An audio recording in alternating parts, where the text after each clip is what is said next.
ஏழாவது அறுபடை வீடு தமிழ் கடவுள் முருகனுக்கு என்கின்ற வகையில் திருப்போரூர் மட்டுமல்ல, எப்படி மாண்புமிகு அமைச்சருடைய திருவண்ணாமலையில் அருணாச்சலேஸ்வரர் திருக்கோயிலுக்கு கிரிவலம் செல்கிறார்களோ அதே போன்று திருக்கழுக்குன்றத்தில் இருக்கக்கூடிய வேதகிரீஸ்வரர் மலைக்கும் கிரிவலம் செல்லக்கூடியவர்கள் மிக அதிக எண்ணிக்கையில் இருக்கிறார்கள். நெடுஞ்சாலைத்துறையிலே பெட்ரோல் பங்க் அமைப்பதற்கு இந்தியன் ரோட் காங்கிரஸ், அதாவது IRC 12 2014 வழிகாட்டுதலின்படி இந்தியாவில் உள்ள அனைத்து வகை சாலைகளுக்கும் அனுமதி வழங்கப்பட்டு வருகிறது. ஆனால் பெட்ரோல் பங்க் அமைப்பதற்கு தடையின்மை சான்று கோரி பெருமளவில் விண்ணப்பங்கள் பெறப்பட்டதால் அதை வரைமுறை செய்ய வேண்டும் என்று தமிழக அரசால் நகர்ப்பகுதி மற்றும் கிராம பகுதி என வகைப்பாடு செய்யப்பட்டு அது கொடுக்கலாம் என்று முடிவு செய்யப்பட்டது. அந்த வகையிலே சமதளம், மலைப்பிரதேசம் என பிரித்தும் மாநில நெடுஞ்சாலை, மாவட்ட முக்கிய சாலை, மாவட்ட இதர சாலைகள் என்று 3 வகையாக பிரிக்கப்பட்டது. அரசாணை 25 நெடுஞ்சாலை மற்றும் சிறு துறைமுகங்கள் நாள் 24/2/22 ஒரு ஆணையை நாங்கள் வெளியிட்டோம். அதில் மீண்டும் இந்தியன் ஆயில் நிறுவனம் மீண்டும் முக்கிய சாலைகள், இதர சாலைகளுக்கு விதிமுறைகளை கொஞ்சம் தளர்த்த வேண்டும் என்று அவர் கேட்டுக்கொண்டார்கள். அந்த வகையில் அரசாணை 121 நெடுஞ்சாலை மற்றும் சிறு துறைமுகங்கள் துறை 12/9/2023 மீண்டும் ஒரு ஆணையை நாங்கள் வெளியிட்டோம். அது மேற்கொண்ட அரசாணை மூலம் தேவையான விதிமுறைகளுக்கு உட்பட்டு பெட்ரோல் அமைப்பதற்கு இப்போ தடையில்லா சான்று வழங்கப்படுகிறது. அதில் குறிப்பாக சொல்ல வேண்டும் என்று சொன்னால், இதர மாவட்ட சாலைகள், சாலை சந்திப்புகளிலிருந்து ஸ்டேட் ஹைவேஸாக இருந்தாலும் அந்த சாலை சந்திப்பத்திலிருந்து 200 மீட்டர் தூரம் இருந்தால் அது NOC வழங்கலாம். அதே நேரத்தில் இன்னொன்று வகைப்பாடு செய்திருக்கிறோம். அதாவது மாவட்ட இதர சாலைகளாக இருந்தால் அதற்கு IRC வழிகாட்டல் பிரகாரம் இப்பொழுது 100 மீட்டர் இருந்தால் போதும் என்று இப்போ தளர்த்திருக்கிறோம். எனவே அந்த வகையில் மனு செய்கிற பொழுது NOC கட்டாயம் துறையின் சார்பாக கொடுத்து கொண்டுதான் இருக்கிறோம். பாலாஜி. மாண்புமிகு பேரவைத் தலைவர் அவர்களே, மாண்புமிகு தமிழக முதலமைச்சராக அண்ணன் தளபதி அவர்கள் பொறுப்பேற்பதற்கு முன்பு வரை IRC பரிந்துரைகளை விதிகள் என்கின்ற அடிப்படையில் வைத்துக்கொண்டு கள நிலவரத்தை ஒப்பீடு செய்யாமல் இது போன்ற அனுமதிகள் மறுக்கப்பட்டிருந்தது. அதிலும் குறிப்பாக உள்ளூர் வேலை வாய்ப்பை தரக்கூடிய இந்த பெட்ரோல் பங்குகளுக்கு அனுமதி மறுக்கப்பட்ட நிலையை மாற்றி இன்றைக்கு அரசாணை வெளியிட்டதற்கு மாண்புமிகு தமிழ்நாடு முதலமைச்சர் அவர்களுக்கும் மாண்புமிகு இந்த விதிமுறை வகுக்கப்பட்டிருப்பதே நெடுஞ்சாலைகளில் செல்லக்கூடிய போக்குவரத்து இடையூறின்றி செல்வதற்கும், இது போன்ற பெட்ரோல் பங்குகளுக்கு உள்ளே செல்கின்ற வாகனமும் வெளியே வருகின்ற வாகனமும் எவ்வித பாதிப்பும் இல்லாமல் விபத்து ஏற்படுவதற்கான வாய்ப்பை தடுப்பதற்காக இந்த விதிமுறைகள் வகுக்கப்பட்டிருக்கிறது. இது பெட்ரோல் பங்குகளுக்கு மட்டுமல்ல, இன்றைக்கு குறிப்பாக என்னுடைய சட்டமன்ற தொகுதியில் நெடுஞ்சாலைகளில் வண்டலூர், கேளம்பாக்கம், OMR போன்ற நெடுஞ்சாலைகளில் மிகப்பெரிய அடுக்குமாடி குடியிருப்புகள், multi storied building, community living போன்ற குடியிருப்புகள் இருக்கிறது. அங்கே வாகன பெருக்கம் அதிகமாக இருக்கிறது. அவற்றிலிருந்து வரக்கூடிய வாகனங்கள், உள்ளே செல்லக்கூடிய வாகனங்கள் ஆகியவையும் நெடுஞ்சாலையிலிருந்து செல்கிறது. ஆகவே இது போன்ற கட்டிடங்களுக்கும் கட்டமைப்புகளுக்கும் இதே போன்று ஒரு விதிமுறையை வகுப்பதற்கு அரசு முன் வருமா என்றது தங்கள் வாயிலாக கேட்டு அமர்கிறேன். மாண்புமிகு அமைச்சர் அவர்கள்.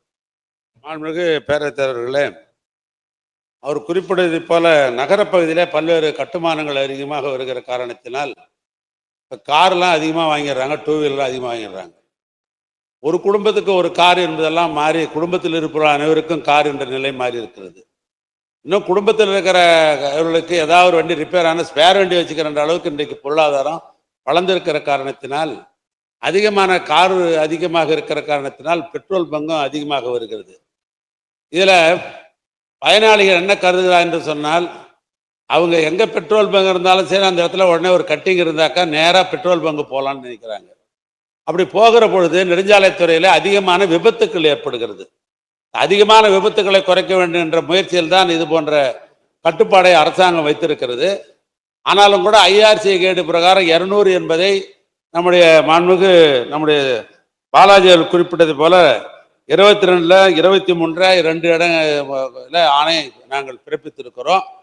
மேற்கொண்டு அவர் சொல்வதை கணக்கில் எடுத்துக்கொண்டு அது போன்ற இடங்கள் எது என்று எங்களுக்கு குறிப்பு கொடுத்தால் அது NOCக்கு உகந்த இடங்களா அல்லது அந்த இடத்துல கட்டிங் செய்ய முடியுமா என்றெல்லாம் பார்த்து அலசி பார்த்து NOC வழங்கப்படும். மாண்புமிகு பாலாஜி. மாண்புமிகு பேரவைத் தலைவர் அவர்களே, திருப்போரூர் சட்டமன்ற தொகுதியில் 7வது அறுபடை வீடு தமிழ் கடவுள் முருகனுக்கு என்கின்ற வகையில் திருப்போரூர் மட்டுமல்ல, எப்படி மாண்புமிகு அமைச்சருடைய திருவண்ணாமலையில்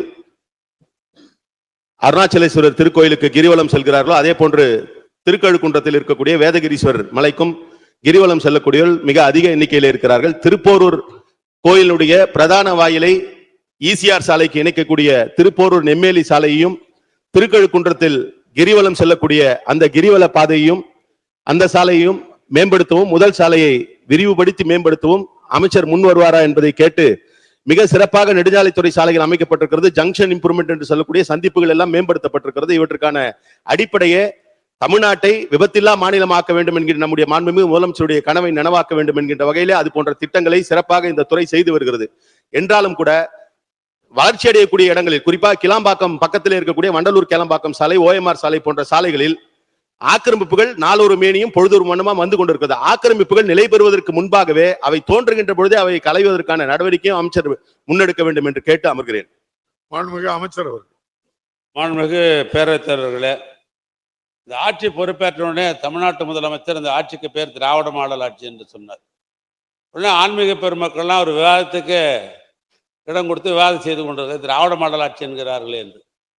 ஆனால் அந்த ஆட்சியில் எல்லாருக்கும் எல்லாம் கிடைக்கும் என்ற அந்த அடிப்படையில் ஆன்மீக பெருமக்களும் விரும்புகிற இடங்களுக்கெல்லாம் சாலை அமைக்க வேண்டும் என்கின்ற ஒரு முதலமைச்சர்கள் எங்கள் துறைக்கு அறிவுரை வழங்கினார்கள். அந்த வகையில் தான் இன்றைக்கு திருச்செந்தூருக்கு வெகு நாட்களாக கேட்ட புறவழிச்சாலை பணிகளுக்கு வேண்டிய ஏற்பாடு நடைபெற்றுக் கொண்டிருக்கிறது.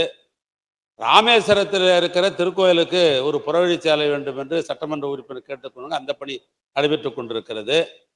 அந்த அடிப்படையில் இந்த திருக்கழுக்குன்றம் வேதகிரீஸ்வரர் திருக்கோயிலுக்கும் கிரிவல பாதை அமைக்க வேண்டும் என்பதில் இந்த அரசுக்கு முன்னுரிமை அளிக்க வேண்டும் என்ற அடிப்படையில் தான் திருக்கழுக்குன்றம் கிரிவல பாதையில் 4 வழிச்சாலையாக உள்ளன.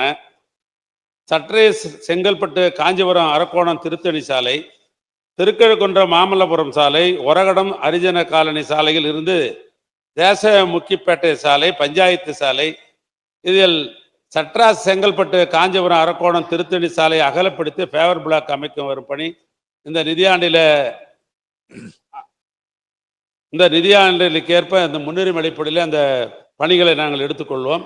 திருக்கழுக்குன்றம் மாமல்லபுரம் சாலையை பொறுத்தளவுக்கு ஃபேவர் பிளாக் பணிகள் 2022-23 முடிக்கப்பட்டு விட்டது.